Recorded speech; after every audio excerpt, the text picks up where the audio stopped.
¿Cuál es el mejor general de la historia? Esta es una pregunta que se ha formulado innumerables veces y todo el mundo tiene opiniones diferentes. Sin embargo, más allá de que no nos podamos poner de acuerdo en quién fue efectivamente el mejor general de la historia, la lista de los mejores siempre se reduce a una serie de números. Siempre está Alejandro Magno, siempre está Julio César y siempre está Aníbal Barca, el protagonista de nuestro capítulo de hoy.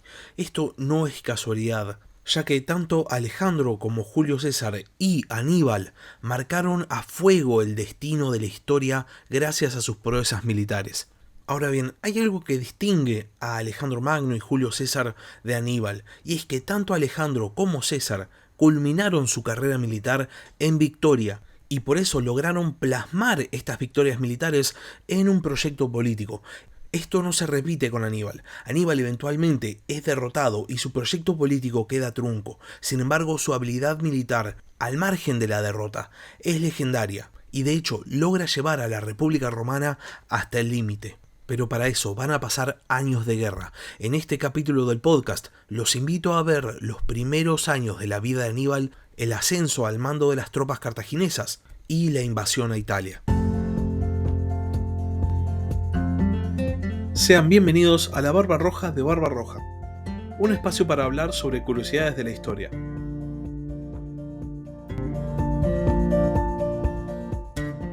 Aníbal nace en Cartago en el año 247 a.C. en un entorno de guerra total. La República Cartaginesa estaba en guerra con Roma, lo había estado durante muchos años, 17 para ser exactos, por lo que no nos puede extrañar que todo el esfuerzo estatal, incluyendo la educación de sus jóvenes, estuviese destinado al objetivo bélico. Lo que quiero decir con todo esto es que cuando Aníbal nace, la guerra se respiraba en todo Cartago, en todo Roma, en toda la cuenca del Mediterráneo occidental. Sin embargo, para este momento, la Primera Guerra Púnica ya estaba llegando a su fin. Amílcar ya era el comandante en jefe de las fuerzas cartaginesas en Sicilia, ya se estaba volviendo famoso. Pero la República Cartaginesa, específicamente los órganos de gobierno de la República Cartaginesa, ya se estaban cansando de la guerra. Y entonces, cuando Aníbal tenía solamente 6 años, Cartago firma la paz con Roma. Muchos cartagineses, incluyendo específicamente a Amílcar, el padre de Aníbal, consideran que el tratado es humillante, y entonces, después de que Cartago y Roma llegan a una paz, se empieza a gestar rencor. Este rencor no queda solamente en la generación que luchó contra Roma, sino que es transmitido a la siguiente generación, es transmitido a los hijos de Cartago. Aníbal es educado en este rencor contra Roma, en esta enemistad contra la República Romana. Obviamente las actitudes de Roma, las actitudes políticas, no hacen sino empeorar esta situación. Un ejemplo de esto es cuando la República Romana exige la entrega de Córcega y Cerdeña por parte del Estado púnico, mientras Cartago se hallaba inmersa en una guerra contra los mercenarios. Digamos que los romanos no eran precisamente los mejores ganadores, así que no es de extrañar que un porcentaje bastante amplio de los ciudadanos de Cartago hayan estado esperando una revancha. El tema es que si Cartago quería competir contra Roma, iba a tener que expandirse para poder conseguir una buena cantidad de recursos. Y es con este objetivo en mente que Amílcar Barca, padre de Aníbal, encara la conquista de la península ibérica, y Aníbal acompaña a su padre. Amílcar, como les comentaba en el capítulo de la semana pasada, toma esta decisión a conciencia. Veía en Aníbal a un futuro líder para su país, y de hecho se preocupa por conseguirle la mejor educación posible. Aníbal es educado por un preceptor espartano llamado Sosilos, que lo educa en los clásicos griegos, en el arte de la guerra helénico y sobre todo en la gesta de Alejandro Magno. Se cuenta que antes de partir para la península ibérica, Amílcar hace jurar a su hijo que cuando tenga la edad suficiente va a hacer todo para destruir a Roma. Y entonces, en el 236 a.C., Aníbal llega junto a su padre Amílcar y a su cuñado Asdrúbal a Gadir, la actual Cádiz, para dar inicio a la conquista cartaginesa de Hispania. Este era el gran proyecto político de Amílcar, y de hecho tiene bastante éxito, pero en el año 228 a.C. cae en una batalla traicionado por un caudillo oretano. Aníbal había pasado todos estos años de campaña al lado de su padre y había ido ganando experiencia, y cuando su padre muere y su cuñado Asdrúbal asume el mando de las fuerzas cartaginesas, Aníbal es ascendido a comandante de caballería. Asdrúbal pretendía continuar con la tarea conquistadora de su suegro Amílcar, y además de seguir expandiendo a Cartago por la vía militar, también tiene un enfoque mucho más diplomático y forja alianzas con las diversas tribus íberas. Y dentro de uno de estos tratados de alianza con los íberos es que Asdrúbal casa a Aníbal con una princesa oretana llamada Imilce, con quien Aníbal va a tener un hijo llamado Aspar. Para este punto, la expansión cartaginesa en la península ibérica era un éxito rotundo y a los romanos les empieza a dar un poquito de miedo. Cartago se había recuperado a toda velocidad y se había expandido muchísimo. Y entonces los romanos deciden negociar con Asdrúbal un tratado de límites. Para evitar conflictos, Cartago no tenía que expandirse al norte del río Ebro y Roma no podía expandirse hacia el sur, en lo que claramente es un tratado entre iguales. Finalmente, en el año 221 a.C., después de 15 años de campaña, Asdrúbal es asesinado, y entonces el ejército cartaginés designa a Aníbal como su nuevo comandante. Al principio, facciones del gobierno cartaginés rechazan la designación de Aníbal como el nuevo comandante. Los bárcidas estaban acumulando demasiado poder. De hecho, el que más fervientemente se opone a la designación de Aníbal es Janón el Grande, el antiguo rival político de Amílcar Barca. Pero finalmente, bajo una enorme presión y por la gran popularidad de Aníbal, el Senado cartaginés ratifica a Aníbal como el comandante de las tropas cartaginesas en Hispania. Después de ser confirmado en el mando de las fuerzas cartaginesas, Aníbal da inicio a una campaña al centro de la península ibérica. La campaña es todo un éxito y sirve para confirmar lo que ya se sabía: Aníbal era un excelentísimo comandante militar. La batalla más conocida de esta campaña es la batalla del río Tajo, de la que les hablaba en el capítulo de la semana pasada. La cuestión es que los cartagineses estaban muy contentos, tenían un nuevo territorio muy extenso con una enorme cantidad de recursos, tenían un excelentísimo general y por este motivo el futuro parecía brillante para la República Cartaginesa. Sin embargo, hay que recordar por qué Cartago se había expandido en la península ibérica.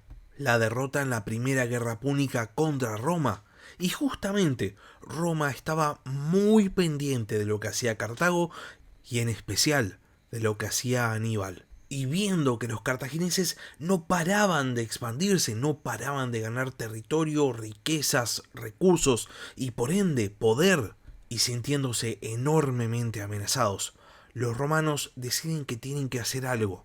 El problema era que Aníbal no había atacado posiciones romanas, por lo que Roma no tenía una excusa para ir a la guerra. Y por otro lado, tampoco es que tuviesen ganas de empezar una nueva guerra que tal vez durase nuevamente 20 años contra la República Cartaginesa. Roma estaba metida en otras guerras, no tenía la capacidad de lidiar con una nueva potencia cartaginesa. Pero tampoco podían no hacer nada, porque no hacer nada implicaba que Cartago se iba a volver cada vez más fuerte. ¿Y hasta qué punto se iban a expandir los cartagineses?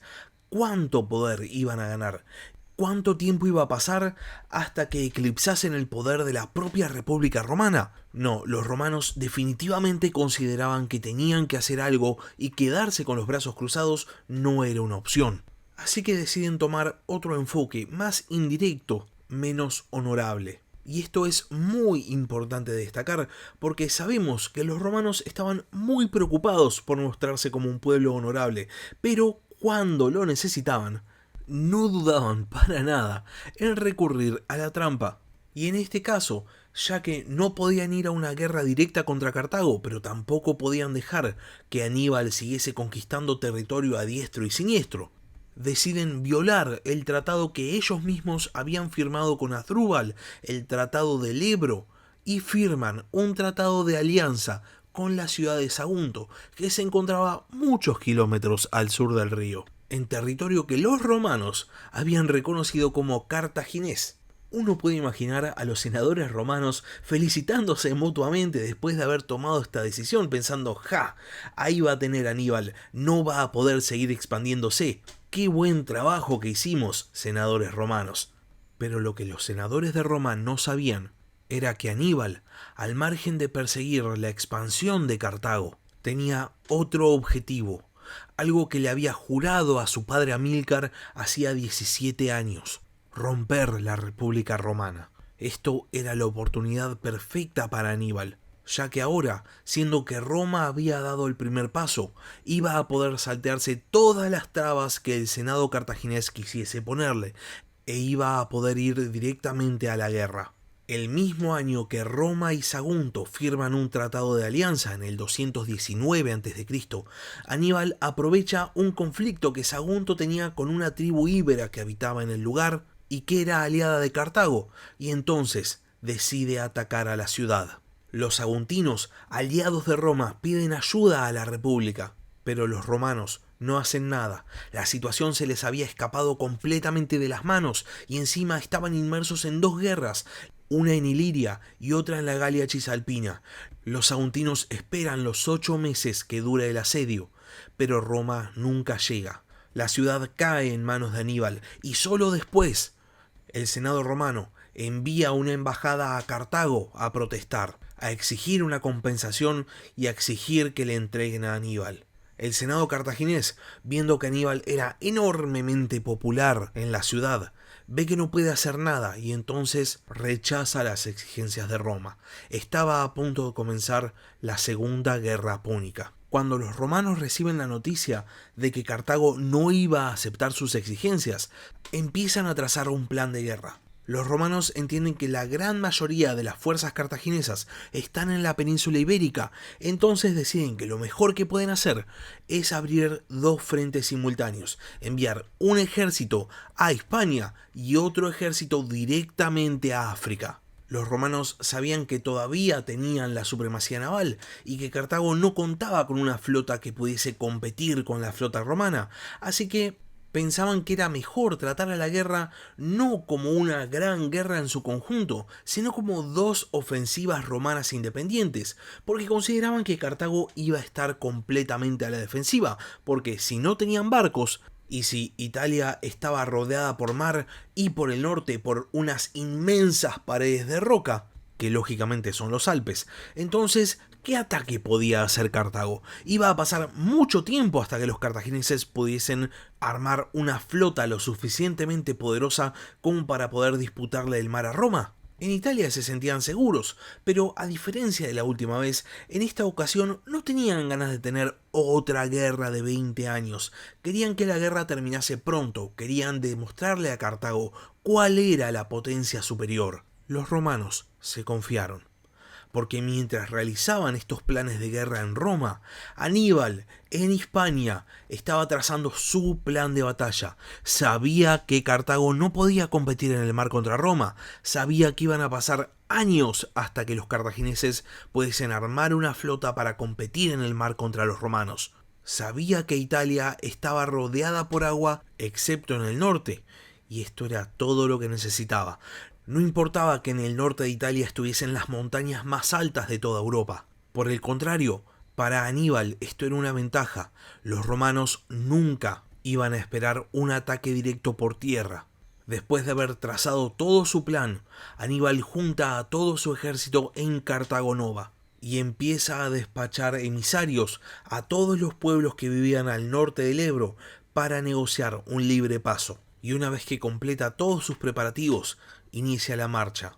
Para septiembre del año 218 a.C., Aníbal llega hasta el río Ródano con un ejército de 46.000 soldados y 37 elefantes. Dentro del ejército de Aníbal no solo había cartagineses, libios y númidas, sino que ahora también había íberos. Con este ejército multiétnico, Aníbal realiza el cruce de los Alpes. El cruce es enormemente tortuoso y muchos soldados mueren en el camino. Sin embargo, al margen de las pérdidas, la travesía había sido un éxito y ahora Aníbal estaba en Italia, lo cual significaba un enorme problema para los romanos. La noticia de que Aníbal había entrado en Italia empieza a expandirse por toda Italia y pronto el Senado romano manda a llamar a uno de los ejércitos consulares comandado por Publio Cornelio Escipión, el padre del africano, que se encontraba en la Galia y que no había visto a Aníbal pasar de casualidad. Escipión vuelve a Italia con una parte de las fuerzas y despacha a otra parte directamente hacia Hispania siguiendo el plan de guerra romano. Y una vez que llega a Italia, Escipión recibe refuerzos por parte de dos pretores, Lucio Manlio Bulsón, el mismo de la primera guerra púnica, y Cayo Atilio Serrano. Y ahora, contando con un número decente de tropas, se dirige hacia Plaquentia para alcanzar a Aníbal. El ejército cartaginés, por su parte, había abandonado su campamento en los Alpes y se dirigía hacia el este rumbo al río Tesino. En este río, las fuerzas de Aníbal se encuentran con el ejército de Escipión, y ambos comandantes deciden montar campamento y esperar al día siguiente para ver qué pasa. Al día siguiente, tanto Aníbal como Escipión deciden enviar partidas de exploración compuestas de toda su caballería. Del lado cartaginés, la partida de exploración formaba como un ejército, con la caballería pesada en el centro y caballería ligera númida en los flancos. Por el lado romano, la caballería también peleaba en el centro, pero estaba flanqueada por vélites, infantería ligera. Las dos fuerzas se encuentran de casualidad y pronto se genera una escaramuza. La caballería pesada de ambos bandos choca en el centro y Aníbal ordena a sus númidas, comandados por Maharbal, que ataquen a los flancos romanos, donde se encontraban los vélites. La infantería romana es rápidamente superada y entonces tiene que huir. Esto dejaba el flanco de la caballería romana totalmente desprotegido, y entonces Aníbal, una vez más, ordena el ataque de los númidas.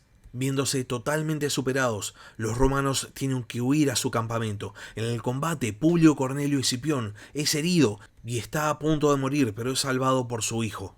Escipión, que acaba de ver cómo su caballería era completamente superada, entiende que no se está enfrentando a cualquier líder militar y no se está enfrentando a cualquier ejército. Entonces, decide retirarse, dirigiéndose a la ciudad de Plaquentia con el fin de esperar al otro ejército consular que estaba en camino.